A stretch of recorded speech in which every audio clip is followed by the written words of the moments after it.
Magandang araw po sa ating lahat. Ito po ngayon yung bago nating version or latest natin. Ano po. Marami po tayong nabago dito, konti-konti lang, para mas madali po nating magamit. At kaya matatawag nating friendly siya. Tulad po nito, yung dati, medyo gitna po, ito sa gilid na. Para hindi po kayo mahirapan sa pagtutubil ng langis o kaya fuel niya. At hindi na mag-i-spill kasi gilid na ito. So ganun pa yung paglalagyan nyo yung lips ng canister nyo, ano man yung ilalagay dito, so hindi na siya ma-spill. So ito po yung pagbabago.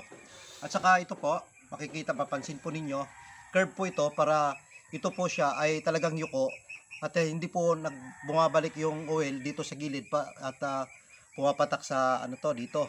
Kaya nakayuko ito, kaya diretso siya sa yung daluyan ng langis papunta sa chamber. Dati magkasama po yung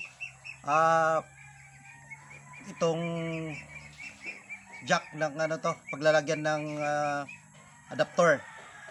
Ngayon sa gabal po kasi kapag magkasama sila. Kaya iniwalay po natin, ilagay po natin doon. Kaya ito na. Ayan. Kaya ito yung kaya free na po dito, nag-ikot na hindi na nakakaistorbo. So sa gilid na po yun pinaglalagyan natin ito. Ayan. So okay na kayo dito. So ito po yung pababa. At saka ito po may con din siya.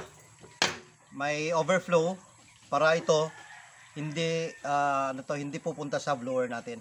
At saka kung pansin niyo, ito po ay nakapaipataas na.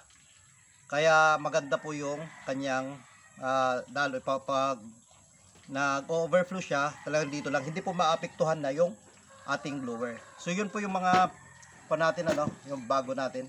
At saka syempre pa, ito rin yung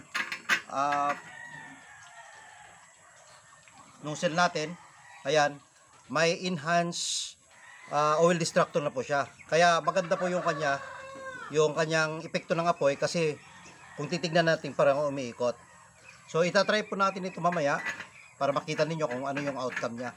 So next video po, yun ang ating ipapakita kung paano po ang pagsisindi. So magandang araw po sa ating lahat. Ito po yung latest natin. Ayan, kung pansin niyo, kahit nasa top niya, talagang hindi po maapektuhan itong mga parts niya. Kasi open nga po, malinis nga. Kaya kaya niyong dalhin ito kahit saan po na outing. At saka yung pintura po ay talagang sulit po kayo dito. Kasi epoxy namin lang ginamit natin.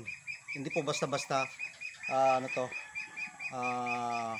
kumukupas. At saka lumalaban din po sa init. Ayan po. Ito po yung mga padala niya, isang adapter at saka yung paglinis. Ayan. Pagkuha ng mga residual pagkatapos ng pagluluto. So ito po, magandang araw po. Kung nagustuhan nyo po, paki-likes na lang, paki-subscribe. At naway patuloy po ninyong tangkilikin ang ating pina-improve pa na use oils tube.